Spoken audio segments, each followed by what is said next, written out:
อื่นก็เป็นวันพระใหญ่อาสาฬหะแต่ว่าเป็นวันที่หมู่เราสาวกของพุทธเจ้าเฮาล้วนแล้วแต่เป็นอรหันต์แบบปฏิสัมภิทาเด้แล้วก็เป็นเรียกว่า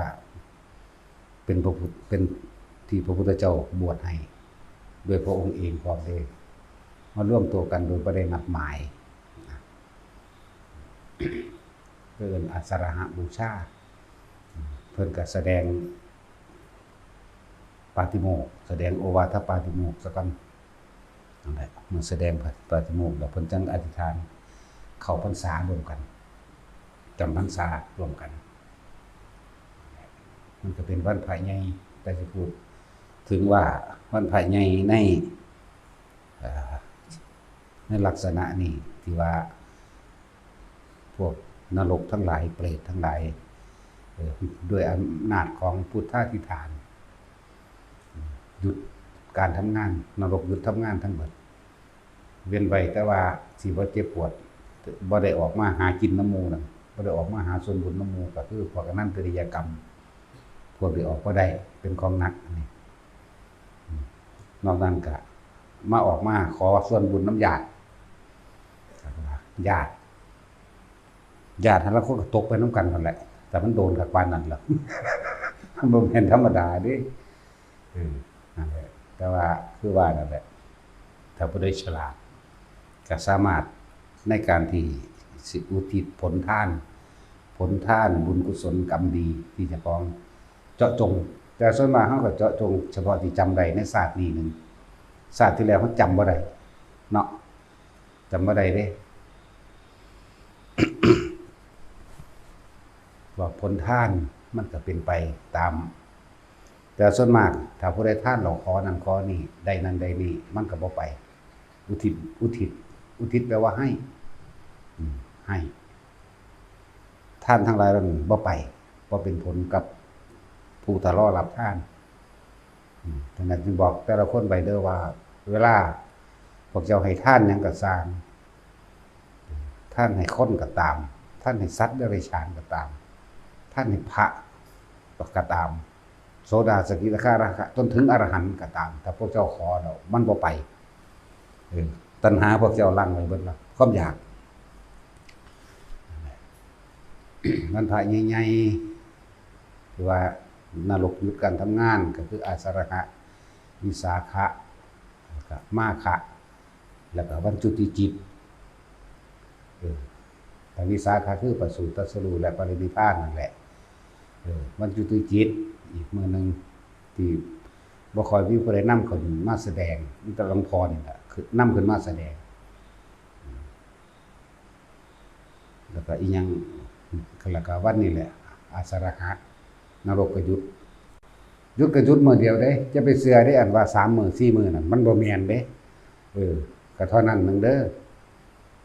คือจังการที่ว่าวันเปิด3โลกธาตุก็คือวันที่พระพุทธเจ้าเสด็จลงจากดาวดึงส์นั่นแหละวันออกพรรษานั่นแหละมื้อนึงวันหยุดนรกกาลนรกหยุดทำงานนรกหยุดทรมานหมู่สัตว์เปิด3โลกแท้ๆที่นำมาเปรียบเทียบได้ง่ายๆคือวันออกพรรษาเทวดามนุษย์นรกเห็นกันเบิดทั้ง3ภพแล้วอื่นเปิด3โลกมื้อนั้นก็หยุดทำการคือกันมื้อนี้ก็หยุดนี่อาสาฬหะแต่ว่าในตำราบ่ได้บันทึกไว้ว่าบ่ได้บันทึกว่านรกหยุดเทวดาสูงส่องสัตว์บ่ได้บันทึกมีแต่บันทึกว่าพระสงฆ์250รูป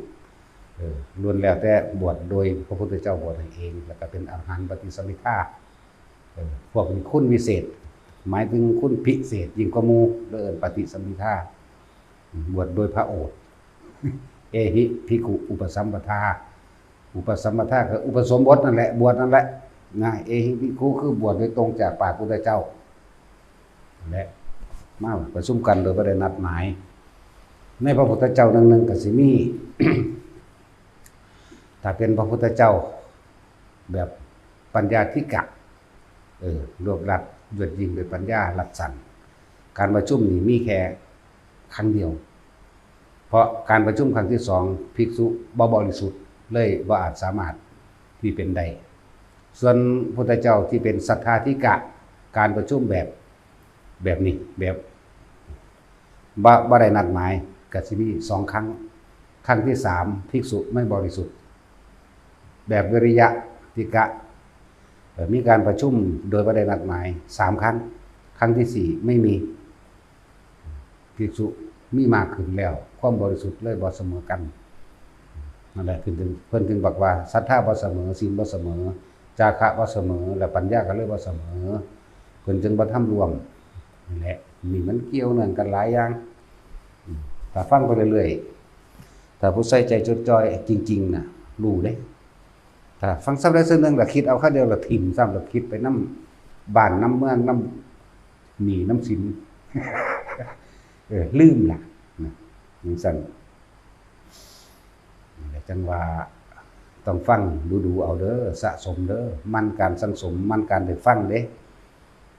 ก็การฟังธรรมบ่แม่นของน้อยเด้อย่างน้อยๆแม่นเฮาตายไปแล้วจังซี่สิ่งที่มันสัญญาไว้จดจำไว้ในอารมณ์ความรู้สึกจังซี่มันบ่สูญหายดอกตั้งเกิดพบใดชาติใดบางที่ไปเจอพุทธเจ้าอีกองค์หนึ่งหรือสาวกของพุทธเจ้าองค์นั้นน้อมเข้ามาปั๊บโดดบอกมีของเก่าให้ต่อมันสิต่อของเก่าดอกแต่จังว่าเพิ่นให้พวกเฮานั้น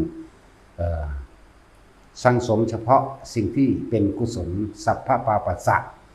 จงทำจิตให้เขารอบปลอดจากอกุศลทั้งหลายให้คิดถึงแต่สิ่งที่คิดแล้วพูดแล้วทำแล้วไม่เป็นไปเพื่อความเดือดร้อนเบียดเบียนทำร้ายทำลายให้ผู้ใดผู้หนึ่งเสียชีวิตทรัพย์สินเป็นไปโดยตามสัจธรรมตามความเป็นจริงเห็นว่าสัพพะปาปัสสะอะกะระนังกุศลสูปสัมปดานี่สหิตะปริโยทัปนังเอตังพุทธานาสาสนังนี่คือคำสั่งสอนของพระพุทธเจ้าทุกพระองค์พร้อมเนี่ยนั่นแหละขณะเพิ่นสั่งสอนแสดงธรรมแก่พระอรหันต์250องค์นั้นเพิ่นก็ยังแสดงพื้นฐานเห็นบ่นี่ทุกคนมันขาดพื้นฐานเด้อพื้นฐานคือหยังพื้นฐานคือจิตใจของเฮาแต่ใจของเฮาบ่เปิดรับในสิ่งที่มันเป็นบุญเป็นกุศลบ่เปิดรับธรรมะเฮาสิบ่ได้ความกระจ่างแจ้งในความจริงของชีวิตสัจธรรมบ่เข้าใจบ่เข้าถึงลักษณะนั้นแหละว่านี่คือคำสั่งสอนของพุทธเจ้าทุกพระองค์จงทำจิตให้ขาวรอบแปลว่าอย่าไปคิดถึงแต่แนวมันอิจฉาริษยาสร้างคนนั้นสร้างคนนี้อีนั่นได้ดีอีนี่บ่ได้ดีเข้าใจว่าล่ะคิดแล้วก็เราร้อนและกังวลนั่นเองจึงเรียกว่าอกุศลอย่าไปสังสมสิ่งเหล่านั้นการสังสมโดยเจตนาคือความคิดกรรมแท้เกิดจากความคิดเกิดจากจิตเจตนานั่นแหละนี่เป็นเบื้องต้นเห็นบ่นี่ให้สังสมเฉพาะสิ่งที่มันเป็นกุศลบุญคือความสงบเย็นบุญอันเกิดจากการคิดบ่เบียดเบียนทำลายผู้ใดเสียชีวิตและทรัพย์สินนั่นแหละบุญยังไงเลยล่ะจากบ่ล่ะบุญอันเกิดจากการคิดทำความเห็นให้ตรงกับการคิดนั่นแหละการทำความเห็นให้ตรงจากวันนี้นั่นแหละอันนึงวันนี้เพิ่นจังมาแสดงมาเลยว่าขันติปรมังตโปติติขานะให้ทุกคนมีความอดทนและอดกันจากเครื่องยั่วยุทั้งหลายขันติปรมังตโปติติขาเนี่ย เป็นหนทางเข้าสู่พระนิพพานทำเด้ขันติปรมังตโปติติขานิปังนางปรมังวะทันติวัฏัญญูนะหิปัชชะนิโตปรูปากาติสบโนโหติปเหทยันโตนี่เห็นไหมเป็นเครื่องสงบระงับเป็นเครื่องอยู่ของสมณะผู้จะเข้าถึงความสงบคือสมณะจากบ่ล่ะนั่นแหละเป็นธรรมยิ่งบัดจังหาเครื่องอยู่ได้บัดนี้วิตกาวิจารณังอุปสมาอัจจตังสัมปสาตรังเกตโสเอโกทิภาวังอวิตกังอวิจารังวิเวกจัมปิติสุขังปัตมังใจนังอุปสัมปจาวิหารตินั่นเพิ่นถึงว่าเมื่อมีความสงบระงับแล้วภิกษุทั้งหลายเข้าสู่ปฐมฌานเป็นผู้มีสติรู้อยู่หายใจเข้าหายใจออกเมื่อประคองความคิดบ่ไปออกบ่ห่างจากกายคือลมหายใจก็คือกายในกายอันหนึ่งแล้วประคองไว้ปีติก็เกิดสุขก็เกิดเป็นเอกตาตัวบัดนี้วิตกหายไปวิจารหายไป ปีติเกิดขึ้นก็เป็นสุขคตานั่นแต่เมื่อเข้าถึงความสงบแล้วสุขก็เกิดขึ้นเป็นเอกคตานี่เครื่องอยู่เรียกว่าชั้น1ชั้น2ชั้น3บัดนี้สุขสัจจปหานาทุกขสัจจปหานานี่สติปาริสุทธิเข้าสู่อุเบกขาเป็นผู้มีเรียกว่าจิตว่างก็ว่าได้เข้าสู่เจโตวิมุตติหลุดพ้นทางจิตขาดเฉพาะปัญญาวิมุตติเพิ่นจึงมีบอกว่าให้พวกเฮาสมถะและวิปัสสนาเนี่ยเป็นของคู่กันเพิ่นจึงเน้นย้ำบอกให้พวกเฮาทั้งหลายเนี่ยการทำสมาธิการทรงฌานเจริญฌานบ่แม่นการเข้าฌานให้เอาตรงที่ว่าสมถะและวิปัสสนาสิเดินไปพร้อมกันสมถะทำให้จิตว่างคือบ่คิดซะก่อนวิปัสสนาเห็นความคิดแต่ไม่คิดไปตามสิ่งที่เห็นดันเดินว่าวิปัสสนาทำให้ว่างจากจิตจะวันจิตว่างก็ว่างจากจิตว่างจากสิ่งที่คิดคือบ่อยากได้ดีอยากมีอยากเป็นมันอีกแล้วมันเห็นอะไรบ้างนี่นั่นแหละมันกระปอกไปด้วยปัญญาตัวบัดนี้เพิ่นบ่ได้สอนหลายเด้มันสอนซ้ำมื้อนี้ล่ะ สอนซ้ำนี้แต่ว่าพวกเฮามันแปลไปหลายโพดมันอยากได้แห้งเนาะมันเลยคิดเอาบ่ไม่ได้ใช่ป่ะล่ะสั้นแหละแล้วนี่ก็จังว่าหมู่เราพวกเฮาทั้งเบิดบ่ได้เลือกว่าบุคคลสัตว์หรือเทวดาอินพรหมทั้งใดก็ช่างล้วนเกิดจากมารดาบิดาเดียวกันบิดามารดาเดียวกันบิดาเปรียบดุจดังตัณหามารดาเปรียบดุจดังอุปาทานตัณหาคือหยังคือความอยากอุปทานคือความยึดพ่อเป็นคนหาแม่เป็นคนเลี้ยงประคับประคองเนาะนี่คือตัณหาและอุปทานดุจดังว่าบิดามารดาแต่สำหรับภิกษุนักบวชเมื่อบวชเข้ามาแล้วแบบนี้ว่างภาระทั้งโลกมาแล้วเฮาห่างออกจากตาหูจมูกลิ้นกายดูรสกลิ่นเสียงของสิ่งที่เฮาคุ้นเคยบุตรภรรยาทั้งหลายตลอดทั้งสัตว์เลี้ยงตลอดทรัพย์สมบัติต่างๆเฮาตัดใจออกมาแล้วตัดความเห็นต่างๆออกมาได้แล้วแต่ว่าบ่ทันได้ถึงขั้นว่าตัดขาดเลยจังซี่ก็เลยเฮาก็ต้องอาศัยบิดาและมารดาเหมือนกันแต่ว่าเป็นบิดามารดาโดยธรรมจากบัดนี้บิดาคือพระพุทธเจ้าจากบ่ล่ะมารดาคือพระวินัยธรรมและวินัยนั่นแหละจะเป็นศาสดาแทนเราตถาคตเข้าใจว่าเรื่องว่าบิดาคือสัจธรรมมารดาคือพระวินัยฟังดีๆเด้อบิดาคือธรรมคือความจริงเข้าใจบ่นี่มารดาเป็นผู้หล่อเลี้ยงบุตรสุดที่รักเข้าใจบ่นี่เรื่องว่าพระวินัยภิกษุสงฆ์ฉะนั้นแทนเฮาบวชเข้ามาแล้วก็เพราะว่าบวชตามพระธรรมบวชตามพระพุทธเจ้าธรรมะก็คือความจริงแต่เสียเทียบแล้วก็เรียกว่าพระพุทธเจ้านี่แหละคือพระธรรมได้บ่ล่ะแล้วตัวที่ล่อเลี้ยงลูกน้อยๆของเพิ่นคือไผก็คือพระวินัยนั่นเองนั่นแหละให้ทุกคนเกิดโดยอริยวินัยซั่นนั่นแหละอายามันติมาชาโตนี่หมายถึงว่าทุกคนมาตัดความของเกี่ยวทั้งหลายออกจากหมู่บ้านมาแล้วจงอาศัยธรรมของพระอริยะทั้งหลายให้เป็นคนเกิดใหม่อริยชาติได้บัดนี้เกิดโดยธรรมเกิดโดยวินัยเรียกว่าอายะมันติมาชาตินัตถิธานิบุณพโบติแต่เฮาเกิดโดยธรรมโดยวินัยโดยอริยชาติแล้วพบทั้งหลายมันก็สิ้นไปแล้วถ้าทำตามเพิ่นเรียกว่าบิดานี่เหมือนพระพุทธเจ้าเป็นดุจดังธรรมคือความจริงของชีวิตเฮานั่นแหละมารดาเป็นดุจดังพระวินัยคือตัวล่อเลี้ยงเฮาเองเด้นั่นแหละจึงว่าธรรมและวินัยนั้นแหละจะเป็นศาสดาแทนเราตถาคตหมู่ภิกษุสงฆ์ทั้งหลายถิ่มความเห็นเก่าๆถิ่มความเห็นแก่ตัวทั้งหลายที่เคยเก่งเคยเด่นเคยอวดดังอวดดีอวดร่ำอวดรวยอวดรู้อวดตนทั้งเบิดที่มีมาแล้วในชีวิตฆราวาสตอนนี้เปลี่ยนใหม่เปลี่ยนใจใหม่นี่เอามาเกิดโดย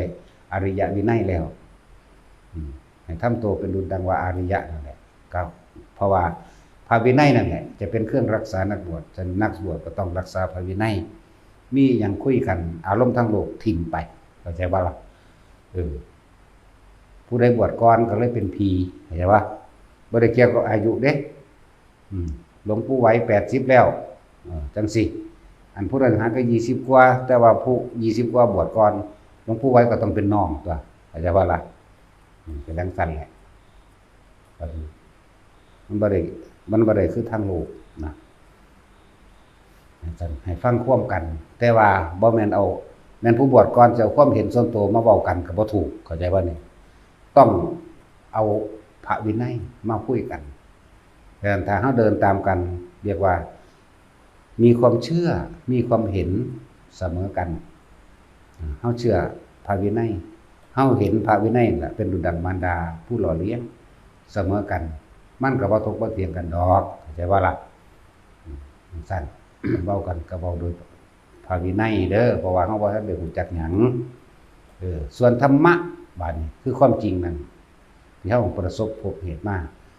ขอให้เว้าตามสัจธรรมคือความจริงเอาความจริงที่ตัวเองปฏิบัติมาโหมาเห็นมาแบบใดปรึกษากันเป็นธรรมดาอาเสวนาจะพาละนั่งแปลว่าอย่าไปคบสนทนากับคนพาลแปลว่าปันทิตานันจะเสวนานี่ให้ครบเฉพาะนักปราชญ์บัณฑิตทั้งหลายผู้อาศัยพระธรรมคือความจริงผู้อาศัยพระวินัยเป็นเครื่องล่อเลี้ยงและเป็นเครื่องอยู่ร่วมกันโดยบ่ให้ทะเลาะเบาะแว้งกันอันนี้แต่เพิ่นก็แสดงอันนี้แหละให้หมู่ศิษย์สงฆ์ทั้งหลายฟังก็ดีเข้าใจว่าล่ะมันก็แสดงอันนี้แหละเฮาแสดงก่อนมื้ออื่นเพิ่นแสดงแท้ๆเพิ่นแสดงตอนเช้าเฮาแสดงตอนค่ำแสดงตอนได้กระสร้างบ่เกี่ยวกับการเวลาเกี่ยวกับความเข้าใจและความเข้าถึงเกี่ยวกับตัวนี้ต่างหากนั่นว่าเฮาถ้าศรัทธาความเห็นความเชื่อต่างๆบ่ลงกันบ่เสมอกันมันอยู่ร่วมกันบ่ได้ต่างฝ่ายต่างเอาความเห็นแก่ตัวของไปของมันออกแสดงทิฏฐุปาทานแสดงอยู่นำกันยากตกเถียงกันเอาไปเอามากทะเลาะเบาะแว้งกันบังคับข่มเหงกันนะสั่น ศรัทธาบ่เสมอกันจาคะความเสียสละในตัวเองก็บ่มีเด้เข้าใจบ่ล่ะเข้าใจแต่ว่ากูบวชก่อนกูข่มเหงใดก็มีเด้ผู้บวชที่หลังบ่รู้จักหยังแต่ความจริงนั่นน่ะกูจะข่มเหงกูจะกลั่นแกล้งจะเปิดตัวก็มีเด้เนาะคือพวกเถระทั้งหลายตัวเฮาควบนั้นก็มีถ้าเสียสัจจะกับเฮาแล้วเฮาบ่อยากไปยุ่งเด้เสียเฮ็ดให้เฮานั่นค่อยอาจสิจิตตกไปมั่งหรือสิสูญเสียในความหนาเคารพตัวเองเพราะคนพาลเข้าใจบ่คนพาลได้คนบ่มีสัจจะเนี่ยถ้าบ่มีสัจจะก็จะมาคบใช่บ่ล่ะเพราะสั่นสิว่าสติปัญญาเดียวกันธาตุดีย่อมไหลเข้าสู่ธาตุดีเป็นหนึ่งเดียวกันสมรู้ร่วมคิดโดยธาตุดีหมายถึงจิตคือเป็นกุศลมันจึงไปกันได้ผู้หนึ่งค่อยแต่สิหาผลประโยชน์เนาะแล้วก็ใส่เล่ห์กลเล่ห์เหลี่ยมก้มนั่นก้มนี่มาขอผลประโยชน์จากเขาจังซี่นั่นแหละเจตสัจจะจังซั่นบ่เอานี่แหละจึงบอกว่าถ้าศรัทธาเสมอกันจาคะความเสียสละสละออกก็เสมอกันเวลาบัดนี้เรื่องว่าข้อวัดปฏิบัติคือศีลนั่นเองก็เสมอกันศีลจาคะหรือว่าศรัทธาจาคะศีลและปัญญาศีลก็คือข้อวัดปฏิบัติของพระเฮานี่แหละพระภิกษุสามเณรเฮานี่เฮ็ดเหมือนกันมันบ่เถียงกันเด้ผู้บ่รู้ก็ถามผู้รู้ก่อนตัวอ่านหนังสือบ่ออกบ่ฮู้ว่าผิดหรือถูกจังซี่นะบางทีการแสดงอาบัติปรงอาบัติเนาะผู้อ่านหนังสือบ่ออกกับผู้ออกอยู่แล้วนี่จาคะคือความเสียสละด้วยความหวังดีซึ่งกันและกันกับพาเว้าเป็นค่ำๆตัวเห็นบ่ล่ะซั่นก็พาเว้าเป็นค่ำๆก็จบจังว่าจาคะเสียสละนำก็เฮาอยู่ร่วมกันโดยศีลมันเลยกลายเป็นว่าเป็นสิ่งเดียวกันเดียวนี่ศรัทธา จาคะศีลและปัญญาคือเห็นตามความเป็นจริงเสมอกันเรียกว่าปัญญา รู้แจ้งเห็นจริงตามความเป็นจริงของสิ่งทั้งหลายทั้งปวงเสมอกันจะอยู่นํกันได้ถ้าบ่เหมือนกันดอกก็คือต้องหนีจากกันนั่นเองเอาความเห็นคือจังเฮาเว้ามาเรื่อยๆนั่นแหละบวชเข้ามาแล้วกูตั้งใจว่ากูสิไปอยู่พุ่นเบิ่งพระวินัยยังบ่รู้จักหยังกูสิไปอยู่พุ่นกูสิไปอยู่หม่องกูว่ากูตั้งใจไว้แต่กูไปบวชมื้ออื่นบ่ได้กูบ่มีเงินจังซี่ก็มีเด้แม่นว่าล่ะบางหม่องเขาเจ้าบวชเอาหลายเด้เนาะ 3-4 หมื่นพุ่นเด้อยู่นี่แล้วแต่สิให้เด้เนาะจังแล้วให้น้อยก็จมอยู่บ่พูดแล้วจะถามมึงเรื่อยๆแต่สิเราบ่เป็นดอกนะบางพวกเขามาแล้วเว้าเอาตั้งแต่หูทิพตาทิพแบบผู้พิเศษหรือว่าเหนือหมู่เข้าใจบ่ล่ะเหนือหมู่บ่ได้เบิ่งเรื่องสมควรหรือบ่สมควรบ่รู้ไปมาล่ำมันร้อยไปอยู่ตัวทิพตัวแดนพวกนั้นจากส่วนมากจากบ้าบัดสุดท้ายมี2อย่างบ่บ้าก็ตายแน่นอนอยู่แล้วเด้ผมเห็นว่าสิไปนั่นมีแต่บ้าเบิดบ้าไปอยู่ไสก็อยู่บ่ได้เด้นั่นแหละอยู่นำหมู่ก็ข่มเหงหมู่เบียดเบียนหมู่บังคับหมู่เอาไปมาหมู่ก็บ่ครบตัวเนาะไปก็เป็นบ้าจังซั่นแล้วบ้าได้แล้วจังไปนั่นแหละมี2อย่างบ้ากับตายจังซั่นบ่แม่นบอกเด่นเด้บอกจริงๆนี่เด้นั่นแหละจังว่าเฮานั่นพระพุทธเจ้าเป็นบุตรดังธรรมจึงเอิ้นว่าบิดามารดาก็คือพระวินัยเป็นผู้ล่อเลี้ยงวันนั้นมาคิดถึงตัวคนก็แม่นอีหลีเด้พ่อนี่เป็นผู้ไปหาเนาะแม่นี่เป็นผู้บำรุงเลี้ยงเด้หาในสิ่งที่พ่อหามานั่นแหละเนาะมันซั่นแล้วเฮ็ดงานใหญ่กว่าทำงานหนักกว่าเนาะสมมุติว่าพ่อนี่ไปหาไส้เบ็ดไปหาปลามาให้ตึกแหมาให้มาขังไว้แม่เป็นผู้เฮ็ดกินเด้จุกๆจิกๆเลยแน่เปรียบใส่คนกับแม่นเด้นี่แหละสั้นก็เลยว่าถ้าทางโลกเรื่องเปรียบใส่ตัณหาแต่ทางโลกตัณหาเนี่ยคือดังว่าเป็นบิดาเนาะมารดาเป็นดังด้าอุปทานตัณหาคือความอยากพ่อเป็นผู้ไปหามาเนาะอุปทานคือความยึดแม่นี่เป็นผู้เห็นอยู่เห็ดกินจุกๆจิ๊กๆย่านแต่บ่ถูกใจลูกย่านแต่บ่แซ่บเนาะสั่นแหละนี่คือทางโลกเลยสั่นแหละบัดนี้เปรียบโดยทางธรรมก็เหมือนกันนั่นแหละเปรียบโดยทางธรรมก็คือพระพุทธเจ้ากับพระธรรมเป็นดุจดังบิดามารดานี่เป็นดุจดังพระวินัยเป็นผู้ล่อเลี้ยงลูกเด้นั่นแหละเราก็ต้องอาศัยบิดาคือธรรมมารดาคือพระวินัยแต่ว่าสัตว์ทั้งหลายเวียนว่ายตายเกิดมาจากหม่อมเดียวกันตัณหาและอุปทานนั่นแหละเราเกิดมาจากบิดามารดาเดียวกันบิดาคือตัณหามารดาคืออุปทานเนาะบัดนี้เทียบใส่คนมันดูนั่นแล้วคนยังค้อนไปหามา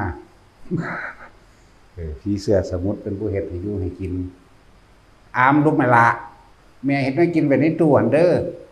เขาเดี๋ยวไปปลุกมันอีกแล้วอันนั้นก็มีอันนี้ก็มีเด้ทั้งสั่นแล้วทั้งพ่อกันเลยโอ้ยไปคือไปหาก่อนใหญ่มากผู้นี้เฮ็ดเลี้ยงกัน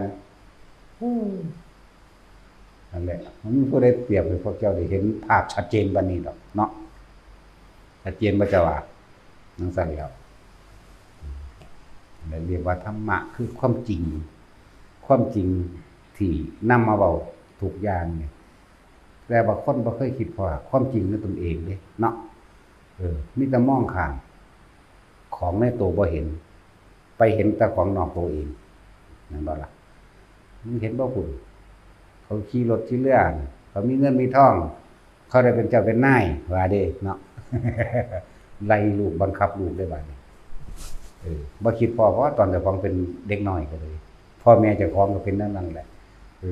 เมื่อคิดได้ว่าเจะของเฒ่าใกล้สิตายเพิ่นแล้วก็ว่าดีอยู่ดอกว่าบ่ทันได้ตายพอได้ยินได้ฟังได้เปลี่ยนแปลงตนเองอยู่นี่ตะกี้พ่อแม่เฮาก็จี้มึงก็บ่อ่านหนังสือมึงก็บ่ท่องสูตรคูณมึงก็บ่ไปโรงเรียนหรือว่าหลายอย่างเด้เขาเจ้าคุมเนาะนอนตื่นสายแส่ตีมั่งเอาผ้าแพร่ตีเด้บ่กล้าเอาแส่ตีแพงหลายหักหลายเอาผ้าแพร่ตีลูกแต่มันเจ็บลูกก็ยันไปยันมาอย่างนั้นน่ะงเงี้ยอยู่พ่อกับแม่ก็จมไปเนาะนั่นตอนเฮาเป็นเด็กน้อยพวกเฒ่าๆอยู่นี่ใกล้สิตายเพิ่นแล้วได้คิดพ่อวันนี้ว่ามันเจ้าของเป็นพ่อเป็นแม่ก็บังคับลูกคือกันแต่ในสุดท้ายแล้วสัตว์โลกก็เป็นไปตามกรรมการกระทำและการสังสมมันเป็นมาของไปของมันเมื่อเฮาบังคับแล้วบอกแล้วก็แล้วแต่ว่าเฮาสิเฮ็ดหยังกับเขาบ่ได้ดอกฆ่าก็ตายซื่อๆเฮาเป็นผู้มีความผิดเข้าใจบ่ล่ะเฮาจึงปล่อยออกเป็นธรรมดานั่นปล่อยความยึดมั่นถือมั่นปล่อยออก เมื่อบอกเขาแล้วนี่เราก็ทำอะไรกับเขาไม่ได้เฮาจงปล่อยที่ตัวเฮาเองแต่ว่าบุคคลที่คิดได้เช่นนี้จะต้องฟังธรรมเท่านั้นตั้งที่คิดได้คนบ่ฟังธรรมคนบ่ฟังความจริงของชีวิตบ่มีแนวเปรียบบ่มีแนวเทียบศูนย์ไปเรื่อยเปรียบเทียบไปเรื่อยยกเอาลูกผู้อื่นมาเทียบกับลูกเจ้าของพุ่นเนาะด้อยค่าลูกเจ้าของยกค่าลูกผู้อื่นจังซี่เด้นั่นแหละมันก็น้อยใจตัวนั่นแหละจังว่าของบางอย่างก็แม่นว่าไปบังคับให้มันสุกก่อนไว้เอามะม่วงอันอ่อนๆมาใส่ทานเกล็ดมันก็บ่หวานเนาะมันก็จางจิโรยอยู่มันทันได้มีแก่นนะเนาะเฮาจึงปล่อยไปโดยบางอย่างก็ปล่อยไปโดยธรรมชาติบางอย่างเฮาก็ประคองไว้ซื่อๆให้กำลังใจคือเน้นนะโมนี่แต่ถือฟ้ามือซุมื้อล่ะว่าไปยะก็ดังๆมันเด้แต่ว่าถ้าถามว่าระวังฟ้ามือกับแสสิเอาหยังเอาฟ้ามือมันว่าฟ้ามือมันบ่เจ็บแต่มันดังซื่อเนาะแต่ว่าตอบผิดและคนทั้งหลายก็คิดผิดถ้าว่าอันนี้บ่เจ็บกูเอาฟ้ามือดีกว่าบ่เจ็บเนาะก็เป็นหยังก็บ่เห็นมันถูกต้องมันก็บ่ได้ทั้งฟ้ามือบ่ได้ทั้งแสตัวเนาะแม่นบ่ล่ะคนคิดอยู่ได้นี่ก็ยังคิดผิดอยู่โอ้ยอันใดบ่เก็บกูก็เอานั่นแล้วว่าเด้เนาะคือถามยายหยังก่อนจะต้องฮวดมาบ่มื้อนี้ให้เจ้าไปเลือกเกิดเจ้าสิเลือกเกิดเป็นหยังเอาหยังดีกูเอาหยังดีเฮาถามมันอย่าล้มดูเอาหยังล้มเนาะถามกันเอาระวังเกิดเป็นคนกับเกิดเป็นเทวดาเจ้าสิเลือกเอาหยังเอาเทวดาบ่นี่แต่ว่าเอาเทวดาก็ผิดอีกเข้าใจบ่ถ้าว่าเป็นคนก็ผิดอีกเด้ฟังมาปานนี้แหละก็เลยเนาะตะกี้เฮาบอกว่าระวังมดแดงกับอันระวังมดแดงกับใส่เดือนจะสิเอาหยังจะล้มว่าเอาใส่เดือนแล้วมันจังเย็นใต้ดินบ่มีสมองคักว่านั้นเด้มันธรรมดาเด้พวกนี้ส่วนใหญ่นั่นโอ้ยเอามดแดงดอกนะยายทองหวดว่าเอามดแดงซั่นโอ้ยตายซะบ่ซั่นสิว่ามาฟังคำบอกนิพพานอยู่จังสิไปเอาอยู่เนาะเบิ่นถามยับสูงขึ้นมาจักหน่อยระวังเป็นคนกับเทวดาสิเอาหยังอุ้ยเอาเทวดามันสบายว่าซั่นเห็นบ่ว่าอย่าล้มเจ้าเอาเทวดาบ่สัวซ้ำย่าดังเอาเทวดาคือกันเดี๋ยวต้องหมดก็เลยเห็นยังว่าบ่ต้องเอาหยังจักอย่างบ่ได้บ่สิไปปรารถนาหยังสิไปอยากหยังเว้าอยู่เสมอนี่ก็เลยเนาะคิดไหมล่ะว่าบัดนี้คิดฮอดผัวบ่ตั้งแต่กี้โอ้ยผัวตายไปใหม่ไปเห็นเสียมมันเขาเฮ็ดดำให้น้ำดำเสียมขึ้นไปนั่งเถียงหน้าเห็นหม่องเขาแย่นั่นนั่งล้างมือกินข้าวแองดูแองน้ำก็ให้น้ำแองน้ำเขาล่ำฝุ่นเขาเปิดเขากระจายเขาล่ำก่อนเขาสิประกาศให้น้ำมาล่ำ เพราะยังภาพความจำพากันไปหน้าอย่างตุ้งติ้งตุ้งติ้งไปนำกันเด้อสัตว์พุ่นเด้หมองมันไห้มันไม่ได้ไห้น้ำหมอลำเด้มันไห้น้ำว่าเพลงนี่มันมีอดีตเข้าใจว่าล่ะมันสั่นแล้วนั่นแหละมันไห้น้ำมันนั่นพุ่นเด้เสียงอันนั้นแหละเป็นสัญลักษณ์สื่อสารเฮ็ดให้อดีตมันจับมันพูดขึ้นมาคือคนฟังเพลงแหละเนาะอกหักผิดหวังแล้วไห้น้ำรวจภาพปรุงแต่งหมดดิเห็นบ่ภาพที่เจ้าของเคยอยู่น้ำกันให้ล่ะเฮ้ยสัวซ้ำ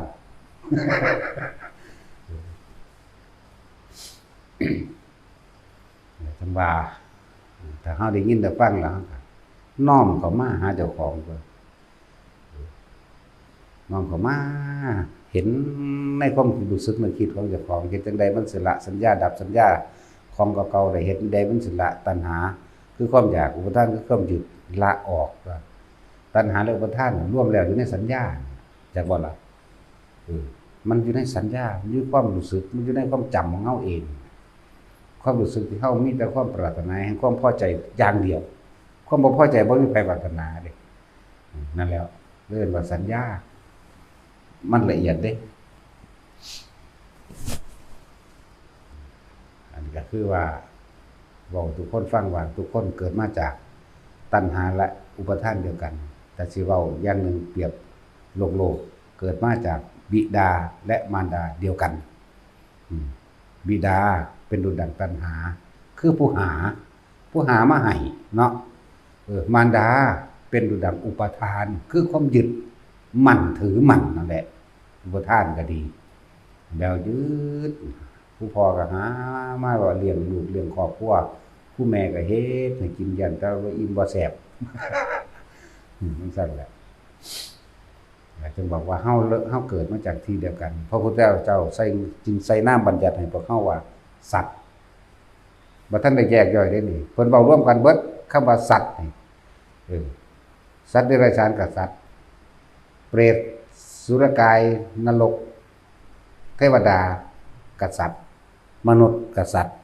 เพราะยังมีตัณหาอยู่ยังมีความเกี่ยวข้องกับตัณหาคือความอยากนั่นเองแต่ยังมีความอยากอยู่จะเป็นพระอินทร์กับสัตว์จากว่าล่ะจะเป็นพระพรหมกับสัตว์เป็นยังเจ้ากับสัตว์ทั้งนั้นเลยให้มันพ้นจากความเป็นสัตว์ซะบ่เมื่อยบ่เบื่อหน่ายบ่หาอยู่หากินนี่เนาะนี่นะความจริงของทุกชีวิตสรรพสัตว์ทั้งหลายก็คือการหานี่แหละเนาะพ่อหรือยังแต่ว่าได้เงินได้เป็นเจ้าเป็นนายหรือเป็นคู่เป็นทหารเป็นตำรวจพ่อหรือยังพ่อใจหรือยังหรือจะแบบใดนะแต่ว่าหาเงินมีมาแล้วก็พ่อหรือยังนี่แหละเนาะแล้วมันอยู่ไสคือความพ่อเนาะแล้วถามตัวเองใครก็ดีถามผู้อื่นเขาก็คือเฮาบ่ต่างกันดอกก็ตัณหาเดียวกันอุปทานเดียวกันอยากกับยึดมาเสมอกันนั่นแหละคนที่เบิดความอยากความยึดก็เบิดไปเองบ่ต้องหาหยุดหาจึงเห็นหยุดเป็นจึงรู้เด้อแต่ทุกอย่างหาได้ในตนเองได้บัดหาอันนี้บ่แม่นหาไปเกิดหาไปตายบ่แม่นหาไปทุกข์เด้หาให้มันพ้นจากความทุกข์คือลมหายใจของเรานี่เองความอยากอันอยากไปนิพพานคนอื่นว่าเป็นมรรควิสุทธิญาณหนทางนี้เป็นหนทางแห่งความบริสุทธิ์อยากไปนิพพานอยากอยู่ในความอยากนี้บ่ได้ไปเบียดเบียนบ่ได้ไปทำลายไผบ่ข่มเหงบ่เอาเปรียบบ่รังแกไผเลยเข้าใจบ่จึงเรียกว่าความอยากนั่นจึงว่าเป็นมรรควิสุทธิญาณหนทางนี้ความอยากนี้เป็นหนทางแห่งความบริสุทธิ์บ่กลับมาทำลายไผอีกเด้บ่ได้คือตัณหาอุปทานที่เฮาหาให้ร่ำให้รวยให้ได้ให้ดีเด้มีแต่ข่มเหงรังแกกันเนาะเพราะขาดก็ขาเอาเด้เพราะรักก็รักปนกี้ข่มเหงโยนความผิดเอาเปรียบใส่ร้ายกล่าวตู่สารพัดเพื่อตัวเองเป็นคนดังคนเด่นหรือคนใดคนมีว่าไปแหละ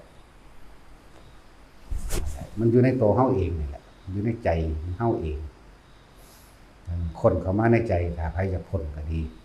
สรุปพ้นรวมลงที่ใจนี่เด้มโนภูพังนี่เด้ใจเป็นไงใจเป็นประธานทุกสิ่งทุกอย่างอกหักผิดหวังและสำเร็จต่างๆล้วนแล้วแต่เกิดจากใจความรู้สึกพอใจเด้อเท่ายังพอใจในความอยากได้บ้านอยากได้เลือกสวนไรหน้าอยากได้รถอยากได้เงินอยากได้ทองอยากดีกว่าทุกๆคนอยากให้คนสรรเสริญในเงินน้องตนเองเลื่อนว่าอยากได้อยากดี อยากมีเบิดทุกอย่าง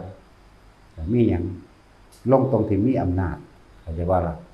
ลงตรงกูมีอำนาจกูจะเฮ็ดแต่เรื่องนี้นะแล้วก็อยากเป็นแต่ว่านั่นแหละอยากได้อยากดีอยากมีอยากเป็นเฮ็ดให้สัตว์ทั้งหลายเวียนว่ายตายเกิดที่นี่คือความจริงว่านเบาเรื่องไพ่ธรรมชาติเนาะเข้าใจหรือยังลึกซึ้งหรือยังคำว่าไพ่ธรรมชาติที่สัตว์ทั้งหลายบ่อาจสามารถที่จะหนีได้เลยภัยธรรมชาติอันเกิดจากการเกิดนี่คือภัยคือความจริงที่สัตว์ทั้งหลายบ่อาจสามารถหนีได้เลยเมื่อเกิดแล้วก็ต้องแก่เจ็บปวดป่วยพัดพรากจากสิ่งที่รักหรือสิ่งที่รักจากเราหรือเราจากสิ่งที่รักแล้วก็ต้องตายนี่ไหมนี่จึงเรียกว่าความจริงโดยธรรมชาติอันสัตว์ทั้งหลายไม่รู้ว่าภัยธรรมชาติแท้จริงคือภัยอันเกิดจากการเกิดบ่แม่นภัยธรรมชาติที่โลกเขาว่ากันโลกเขาว่ากันมันไปโทษผู้อื่นเบิดเด้นะว่าล่ะภัยอันเกิดจากพายุถล่มฝนฟ้าคึกคะนองเนาะ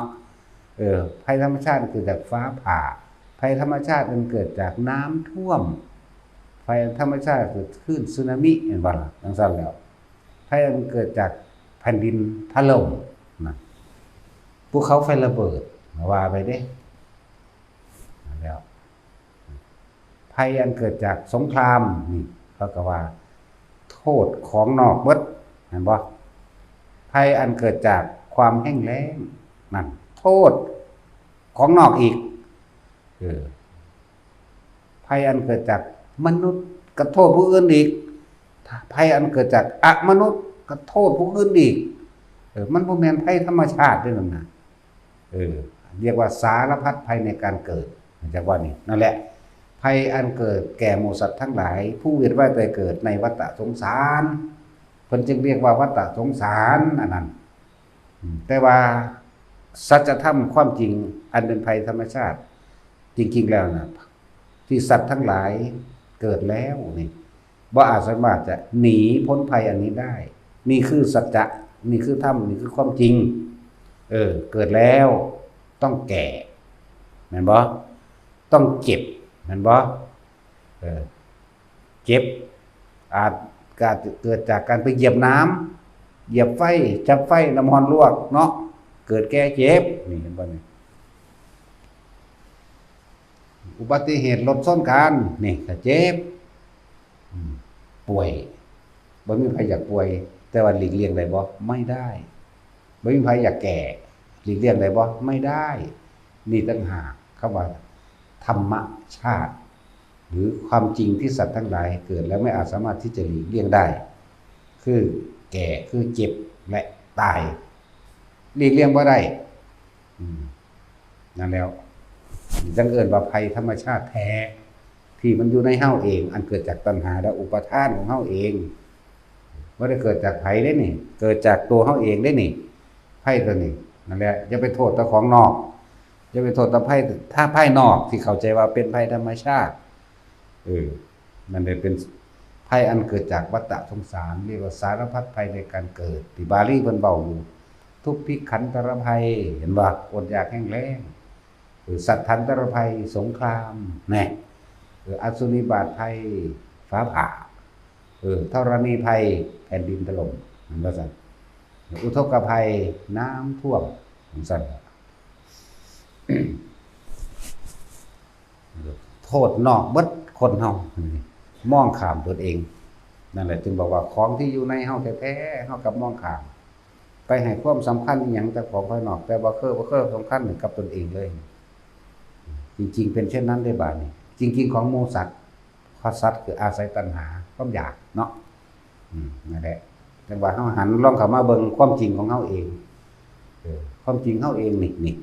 เกิดมาแล้วนี่หนีพ้นอยู่บ่ความแก่ผู้ใหญ่ต้องหวดแล้วเราก็จะเข้าเด้เนาะวันเจ้าลองฝืนความจริงโดยธรรมชาติมันดูไปดึงหน้ามันรู้เจ้าสิดึงไปซ้ำใด จะไปหาเนี่ยว่าแต่งหน้าแต่งตาเขียนคิ้วท่าปากมันเลยเนาะว้ายแปลว่าอยู่ยิ่งกว่าผีตายสากเนาเข้าไปอีกคนแล้วถ้าเอาปากแดงเป๊ดเลยบานเวอร์ว่าไงรวดเนาะย่อมก็ไปหาเฟซออนมาใส่หน้าเจ้าเบิ่งดูว่าเบิ่งเจ้าสิท่าซ้ำใดเว้ยมันบ่มีแนวท่าได้หรอกนอกจากเอาปูนใส่โหลด คุณผสมปูนได้มาฉาบให้บ่รู้มันสิอยู่บ่เนาะฉาบหน้านั่นแล้วเรียนว่าคนมันฝืนธรรมชาติฝืนความจริงกันเท่ามันก็ว่ายอมรับเห็นบ่มันบ่ยอมรับเพราะว่ามันยังไม่ได้เข้าถึงความจริงสัจธรรมทั้งหลายที่สัตว์ทั้งหลายเป็นว่ายตายเกิดเฮาต้องพบพอมาตลอดบ่ได้เกิดจากภัยอันอื่นเด้ภัยอันเกิดจากตัณหาและอุปทานในใจของเราเองเกิดจากตัวเฮาเองนั่นแล้วมารดาบิดาไม่ได้เป็นผู้ทำให้เราเกิดเราเกิดเพราะตัณหาและอุปทานของเราเองแต่ที่เกิดมาร่วมกันเป็นมารดาบิดาเป็นสามีเป็นภรรยาตลอดทั้งเป็นลูกเป็นหลานเป็นญาติพี่น้องต่างๆสารพัดล้วนแล้วแต่เกิดจากกรรมคือการกระทำร่วมกันจิตเจตนาร่วมกันทำร่วมกันจึงก็ได้มาของเกี่ยวกันในฐานะศัตรูผู้อาฆาตก็ทำร่วมกันเหตุพิษใจกันจังหลายอย่างพวกดอกพระพุทธเจ้าเฮากับเทวทัตที่เข้าใจว่าเป็นศัตรูผู้อาฆาตเคยเกิดเป็นพ่อลูกกันเคยเกิดเป็นเสี่ยวหักกันเคยเกิดเป็นลุงป้าอาอาวกันโอ้นับประมาณบ่ได้เขาเจ้าเคยเกิดแล้วเพราะว่ามองบ่เห็นตัณหาในตนเองบัดสุดท้ายก็มาว่าจังซี่บัดเพิ่นมองเห็นตัณหาในตัวเพิ่นเองเพิ่นจังละคลายถิ่นตัณหานายจ้างผู้สร้างเรือนตัณหานั่นแหละนายจ้างผู้สร้างเรือนอุปทานคือไม่อยากให้เรือนพังนี่คือความยึดนั่นเองเนี่ยเรารู้จักตัวเจ้าแล้วเห็นบ่เพิ่นจึงหักมันถิ่มเบิดความอยาก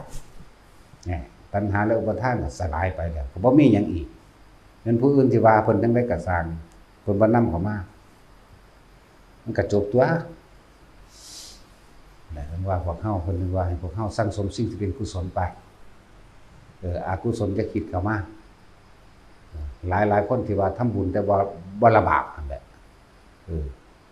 ทำทานแต่เพิ่มทุกข์ทำบุญแต่เพิ่มบาปเนาะจังซั่นแหละเพราะว่าเฮาบ่เข้าใจเฮามองข้ามตนเองหลายคนที่หาวิธีดับทุกข์ภายนอกโดยการให้ผู้อื่นดลบันดาลให้ขอทำพิธีบวงสรวงว่าบูชายัญแหละคำว่าบวงสรวงแต่งของต่างๆน่ะสมัยตะกี้ว่าบูชายัญแต่งขันบักเบงบ่เง็บอีหยังบักใหญ่ซุมื้อนี้ก็เห็นบ่เอาตองกล้วยเอาหยังมาเฮ็ดเอาเทียนมาเฮ็ดบูชายัญพญานาคพญางูไปเนาะแล้วให้เขาดลบันดาลความสุขให้ความสมหวังให้ร่ำรวยให้มันจังได๋มันสิดลบันดาลบ่ได้ตั้งแต่แต่งของที่เจ้าของเฮ็ดเองก็ของก็ยังแต่งเอาเองที่ฉันบ่คิดออกแท้เฮ็ดเองงอกๆอยู่สิให้เขามาดลบันดาลเนาะจังซั่นแหละเอาเวลานั้น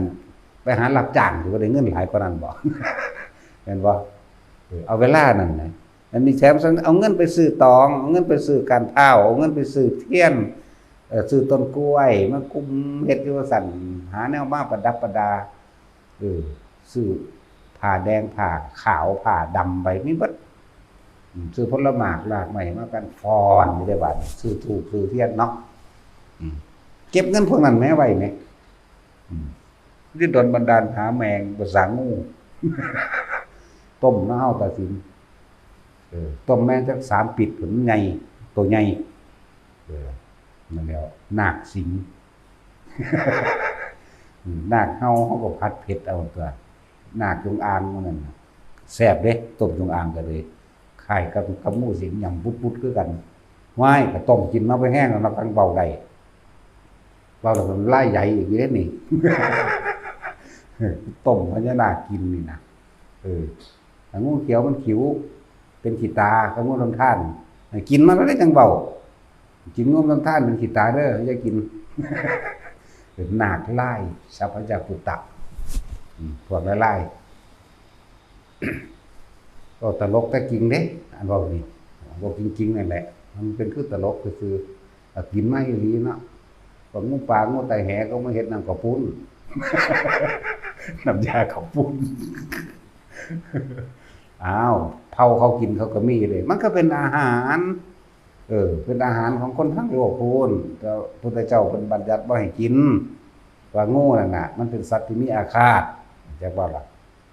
สัตว์อาฆาตได้งูนั่นถือกินปุ๊บไปขาคู่ข้องหลักของมันนำอีดีเด้เพราะกัดตายอะไรมันเอาอีนั่นแหละมันสั่นแล้วสร้างมันนึงกับตัวใหญ่มันก็กินดีมันเอาอีคือกันสร้างก็ดีเสือสิงโตเสือเหลืองเสือโคร่งเสือดาวนั่นแหละมันไม่กินเนี่ยมันหมามันกินทำแม่มาแต่คนกินเขาได้ในบ้านมันก็เฮาแซวอยู่เนาะแต่ว่าแซ่บๆเด้ หมาอยู่นี่บ่เคยกินเพราะว่าตะกี้บ่มีแต่หมาบ้านๆน่ะมึงเนาะเฮ็ดหมาเด็ดเดียวเฮาน้ำมูกบ่อยู่บ่ได้ออกมันนี่จักเป็นแมงแบบไปทางใดแล้วล่ะราคาน้อยๆนี่เขาบ่มาส่งเขารำคาญแหละเพิ่นบ่ให้กินเนื้อมนุษย์เนื้อหมาเสือเหลืองเสือโคร่งเสือดาวหมีช้างงูยังอีกละบาดนี้ยังอีกปุ๊บจื้อบ่ได้แล้วนี่กันซั่นแหละเพิ่นบ่ให้กินแต่กินมันมีเผากินคนเขามาบวชเด้คนผู้นั้นเป็นโรคเป็นป่วยถ้าได้กินเนื้อมนุษย์ก็สิเศร้านะหมายถึงพระภิกษุองค์นั้นนะนางสุปิยาเป็นผู้มีศรัทธามาเมื่อนั้นก็เป็นวันพระใหญ่ซะบ่มีผู้ใดขาเนื้อขาสัตว์ตีแต่ว่าโดยความศรัทธาโดยความเป็นห่วงภิกษุสงฆ์องค์นั้นชีวิตนี่หาบ่อาจสามารถสิบอกเหตุได้แต่ว่าเฮาเป็นผู้มีศรัทธาอยู่แล้วเฮ็ดจังได๋เนาะพระองค์ถ้าท่านบ่ได้กินเนื้อตัวนี้สงสัยเพิ่นสิอาจจะตายเสียชีวิตก็ได้เฮาเป็นผู้รู้แล้วมีความผิดเนาะก็ต้องเอาเนื้อน่องเอาเนื้อนี่เจ้าของเองนั่นแหละปาดเลยได้นี่เขาเอิ้นหยังอันนี้ลืมแล้วนี่น่องบ่นี่แม่เฮาบ้านภาษาเฮานี่แม่เขาเอิ้นวีแข้งแม่ปาดวีแข้งนี่เจ้าของมาต้มแล้วจะพันผ้าเจ้าของไว้เอาผ้ามาพันแผลไว้ไก่คนใส่นำไปถวายภิกษุกินแล้วก็เศร้าปวดหัวตัวบัดนี้นะต่อมาความรู้ถึงพระพุทธเจ้าที่พระพุทธเจ้าเสด็จมาในงานที่เพิ่นมีมนต์เองจัดแต่งอาหารโดยเราเจ้าของบ่กล้าออกมานางสุปิยานางผู้ถวายเนื้อเป็นอาหารสุปิยามาสั่นล่ะแล้วเพิ่นถึงมีเหตุให้มาบัญญัติว่าบ่ให้กินเนื้อมนุษย์คนตะกี้กินคนเด้พวกเผากินคนก็มีเด้ที่มาบวชนั่นน่ะนั่นแหละบัดนี้เพิ่นเป็นปวดหัวอย่างรุนแรงก็เลยว่าพระพุทธเจ้าสมัยเป็นฆราวาสนั่นได้ยาชนิดใดน้อโอ้มารดาบิดาได้นั่นได้เนื้อสั่นสัตว์สิว่ามนุษย์ก็ว่าค่อยๆเอานะหรือว่าเนื้อสั่นแต่เมื่อนั้นมันเป็นวันพระเอาบอกว่าสร้างยังไง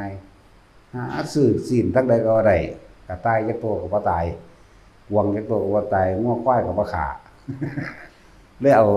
บีแข้งเจ้าของไปต้มสุกนี่แหละเศร้าพอดีพระพุทธเจ้าเสด็จมาในงานในเขาจะนิมนต์มาแล้วก็มาตั้งภิกษุตนบัญญัติขึ้นพร้อมเลยบ่ได้กินคนแล้วพอดีเนื้อนั่งก็โดยอัศจรรย์ก็คือขึ้นมาเป็นคือเก่าโดยพุทธะของพระพุทธเจ้าคนดอกแต่เป็นของเฮามึงตายเลยแล้วเฮาบ่ได้มีพุทธานุภาพคือจ้างวางนั่นแหล้วเนาะนั่นแหละเนื้อมนุษย์ใบกินนั่นแหละก็เกี่ยวกันกับโอวาทปาติโมกข์เบิดล่ะนี่เพราะว่าเพิ่นบ่แม่นแสดงซ้ำนี้สั้นๆดอกเพิ่นก็เกี่ยวกับภิกขุปาติโมกข์เพิ่นก็แสดงยาวคือว่านั่นแหละแสดงยาวอยู่ แต่เพิ่นย่นจะเอาตั้งใจความมาตอนนั้นพระอานนท์ของท่านได้บวชแต่ว่าเพิ่นก็ขอฟังพระพุทธเจ้าก็แสดงให้ฟังอยู่ดอกว่าบวชมาแล้วก็ดีตอนภิกษุมาประชุมกันโดยบ่ได้นัดหมายพระอานนท์ท่านบวชเด้อเจ้าบอกนั่นพรรษาที่5 6 7ไปพุ่นบ่เขาเจ้ามาบวชอยู่บ่ได้แล้วล่ะแต่ว่าบอกพวกที่เว้าอันธรรมบทให้ฟังก็ว่าสิน้อมใส่เจ้าของเองเด้อบ่แม่นเว้าบ่แม่นฟังม่วนเด้บ่แม่นเอาไปเว้าต่อกันแล้วม่วนเด้เนาะบ่แม่นแบบนั้นเด้ให้น้อมเข้ามาเบิ่งความคิดเจ้าของความรู้สึกเจ้าของเด้บ่แม่นให้ว่าเอาไปม่วนเด้เข้าใจว่าล่ะมันบ่ม่วนได้เกิดนี่เนาะบ่ม่วนเด้อนั่นแหละให้เข้าใจคำว่าภัยธรรมชาติอันแท้จริงตามความเป็นจริงซะคำว่าธรรมะนี่แปลว่าความจริงของทุกชีวิตสรรพสัตว์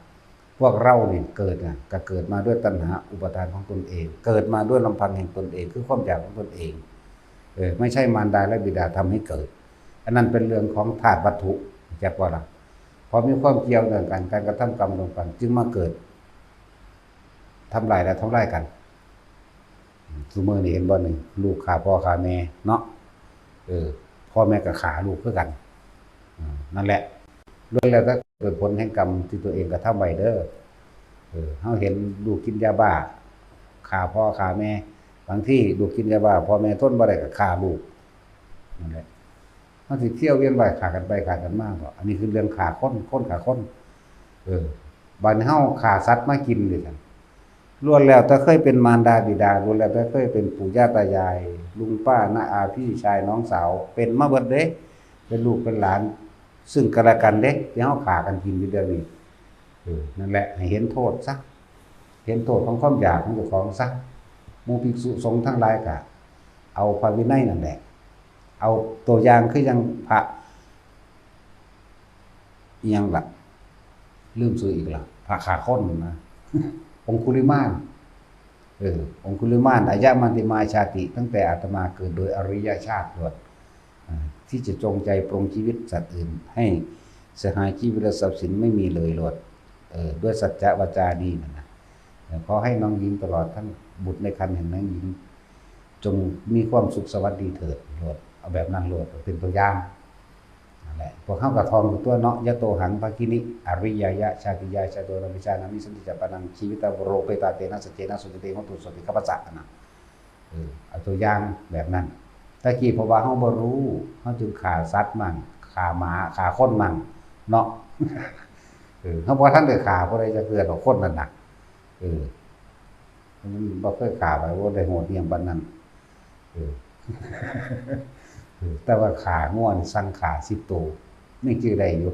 มันก็เอาคืนแล้วให้มันแล้วล่ะสมมุติว่าอดีตเด้อนับบ่ได้อันนั้น